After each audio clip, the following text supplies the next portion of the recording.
students, my name is Nargis Gupta. In this video we will implement the queue data structure. Basically इस video में मैं arrays के through queue data structure को implement करूंगा. Then next video में हम discuss करेंगे कि लिंक लिस्ट से कैसे हम queue data structure को implement करते हैं. Now क्यू डेटा स्ट्रक्चर को एरे से डिक्लेयर करने के लिए जैसे हमने स्टैक डेटा स्ट्रक्चर को इंप्लीमेंट किया था, सिमिलरली एरे के थ्रू हम क्यू डेटा स्ट्रक्चर को इंप्लीमेंट कर सकते हैं. नाउ इंप्लीमेंट करने के लिए सबसे पहली चीज आपको दो एल्गोरिथम एनक्यू एंड डीक्यू, ये दोनों की दोनों एल्गोरिथम आपको दिमाग में होना चाहिए, आपको पता होना चाहिए कि ये दोनों की दोनों एल्गोरिथम किस तरह से वर्क करती हैं. सो क्यू में एन क्यू मतलब हमारे पास में एक क्यू है, let us assume this is a Q, और इस पर्टिकुलर क्यू में मुझे एलिमेंट्स को स्टोर कराना है. और हमें पता है कि queue data structure first come first serve principle पे वर्क करता है. इट मींस जो पहले आएगा वो सबसे पहले जाएगा. इनिशियली हम ये एज्यूम करें कि फ्रंट और रियर दोनों की वैल्यू हमारी -1 है, मतलब क्यू यदि एम्प्टी है तो front and rear both are -1. और जैसे ही मुझे क्यू के अंदर कोई एलिमेंट को इंसर्ट करना है तो सबसे पहली कंडीशन मुझे ये चेक करनी पड़ेगी कि जो रियर है, क्या रियर इक्वल्स टू साइज, मतलब मैक्सिमम साइज -1. यदि आप 0 से स्टार्ट करेंगे, ये कंडीशन ट्रू हो रही है, तो आप एक प्रिंटफ स्टेटमेंट शो करेंगे और उसमें लिख देंगे Q is full. It means Q हमारा फुल हो चुका, Q is full. Now second, यदि स्टेप की बात करें हम, वो उस पर्टिकुलर स्टेप में आप क्या कर रहे हो कि हमें इस क्यू के अंदर एलिमेंट को स्टोर करना है. तो जब क्यू के अंदर एलिमेंट को स्टोर करना है तो एलिमेंट ऑलवेज कहां से इंसर्ट होगा, आपका रियर एंड से. तो फ्रंट की वैल्यू को तो आप इनिशियली 0 करेंगे ही करेंगे और रियर को आपने यहां पे +1 करते जाएंगे. और फाइनली क्यू के जो रियर पार्ट है उसमें आप एलिमेंट को, आइटम को स्टोर कर देंगे. This is the algorithm for enqueue. Dequeue के लिए यदि बात करें तो सिमिलरली हम यहां पे कंडीशन चेक करते जाएंगे कि हमारा क्यू एम्प्टी है या नहीं. तो फ्रंट की वैल्यू, फ्रंट इक्वल्स टू यदि -1 है, इट मींस हम यहां पे एक मैसेज प्रिंट कर देंगे क्यू हमारा एम्प्टी है. और बाई चांस यदि ये कंडीशन हमारी ट्रू नहीं होती, लेट अस अज्यूम इस तरह से कोई एलिमेंट्स हैं क्यू के अंदर, तो आप क्या करेंगे, क्यू के फ्रंट में जो भी एलिमेंट्स हैं उन एलिमेंट्स को आप डिस्प्ले करा लेंगे या कहीं टेम्परेरी वेरिएबल में स्टोर कर लेंगे और फ्रंट की वैल्यू को फिर इंक्रीमेंट करते जाएंगे. तो ये फ्रंट हो गया, रियर हो गया. ये दिस इज द एल्गोरिथम. अब इस एल्गोरिथम को मैंने ऑलरेडी इंप्लीमेंट करके रखा है क्योंकि टाइम हमारा वीडियो में ज़्यादा ना लगे, वीडियो लेंदी ना हो, दैट्स वाई मैंने कोड पहले से लिख के रखा है. यदि आप देखें तो यहाँ पर मैंने क्यू लिया है जिसका साइज मैंने यहाँ पे इनिशियलाइज किया है 100. एक एन मैंने यहाँ पे वेरिएबल लिया है जिसका साइज भी मैंने 100 कर दिया, मतलब इतने number of, maximum N is the size of the array. Now rear की वैल्यू मैंने -1 से इनिशियलाइज की है और फ्रंट की वैल्यू भी -1 से इनिशियलाइज की है. ग्लोबल ई मैंने ये डिक्लेरेशन किया है क्योंकि हम यहाँ पे फंक्शंस का यूज़ करेंगे और उन फंक्शंस में मैं कहीं पे भी इनको यूज़ कर सकता हूँ. नाउ 3 फंक्शंस मैंने यहाँ पे बनाए हैं, एक void enqueue एंड दूसरा void dequeue एंड तीसरा void display. लास्ट वीडियो में जिस तरह से हमने स्टैक को इम्प्लीमेंट किया था उसी तरह हम क्यू को भी इम्प्लीमेंट करेंगे. नाउ मैं यूज़र से चॉइस लेना चाहता हूँ, तो सबसे पहले मैं यूज़र से चॉइस पूछना चाहता हूँ. तो मेरे को क्या क्या करना है, ये जस्ट एक मैसेज डिस्प्ले करा दूं मैं कि 1 for enqueue operation, 2 for dequeue operation, 3 for display the number of elements, 4 for exit.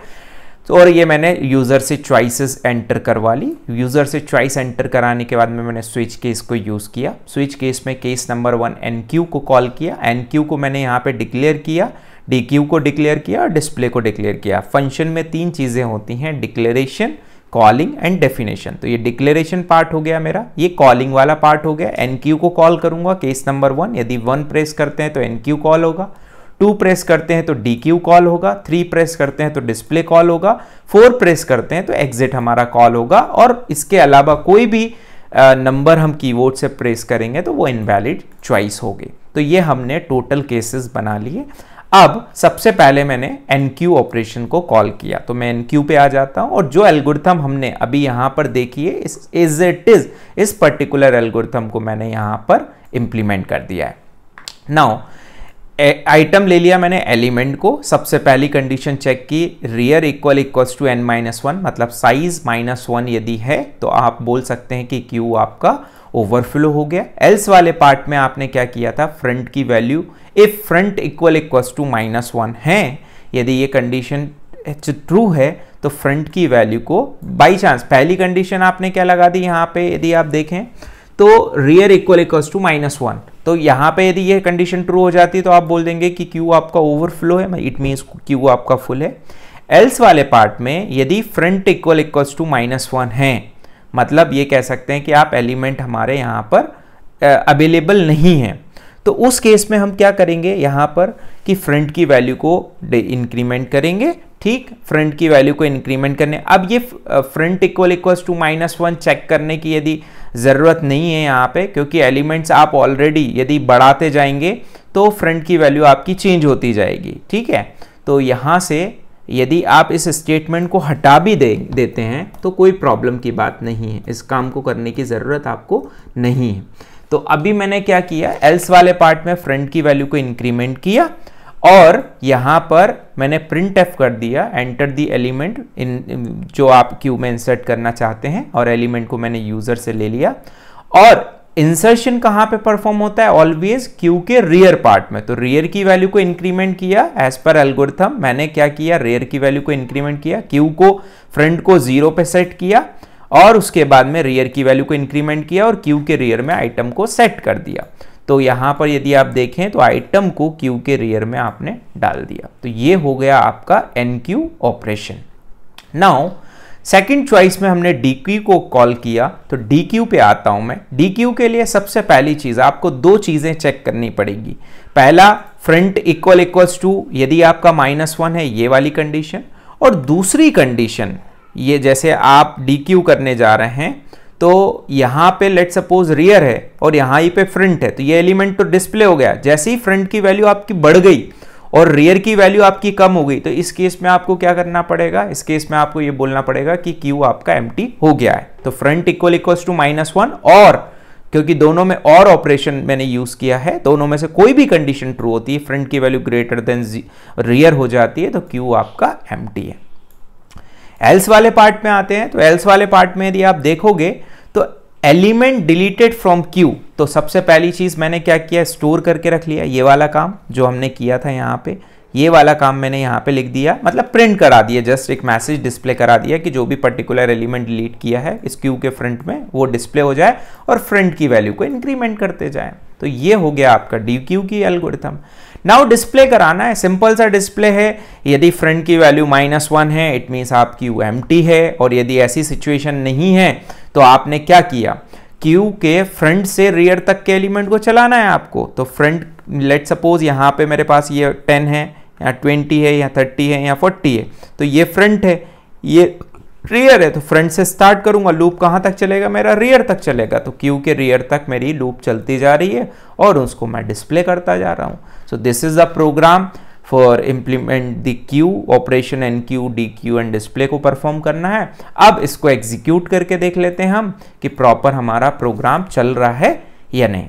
और यहाँ पर जैसे ही बिल्ड एंड रन पर क्लिक किया, नाउ पहला ऑपरेशन NQ, मैंने 10 एंटर कराया। नाउ अगेन मैं NQ कराना चाहता हूँ 20, अगेन मैं NQ कराना चाहता हूँ 30, डिस्प्ले कराया तो 10, 20, 30, ये 3 एलिमेंट्स मेरे क्यू के अंदर आ चुके हैं। नाउ अभी मुझे डिलीट करना है, तो सबसे पहला मेरा 10 जाना चाहिए, फर्स्ट इन फर्स्ट आउट, तो 2 मैंने जैसे ही प्रेस किया तो the element deleted from the Q is 10। Now अभी डिस्प्ले करा के देखता हूं कि परफेक्टली 20, 30 है मेरे पास में, यस। अगेन मैं डिलीट करना चाहता हूं, तो 20 डिलीट हुआ, डिस्प्ले कराया 30 बचा, अगेन डिलीट करना चाहता हूं 30 बचा, डिस्प्ले कराया। तो जैसे ही मैंने डिस्प्ले कराया तो यदि आप देखेंगे कि 30 जैसे ही आपने डिलीट करा, the message is Q is empty. Now Q अब मेरा एम्प्टी हो चुका है, और यदि क्यू मेरा फिल है और फिल होने के बाद में पूरा फिल हो जाए, फ्रंट से कोई एक एलिमेंट को डिलीट करूं, मैं आपको यहां पे बताता हूं। If my Q is full, मतलब रियर की वैल्यू यहां पे, और फ्रंट से कोई 2 एलिमेंट्स को डिलीट कर दूं। नाउ जैसे ही मैंने 2 एलिमेंट्स को फ्रंट से डिलीट कर दिया, तो अब मेरे पास में 2 स्लॉट्स ऑफ मेमोरी फ्री हो गए।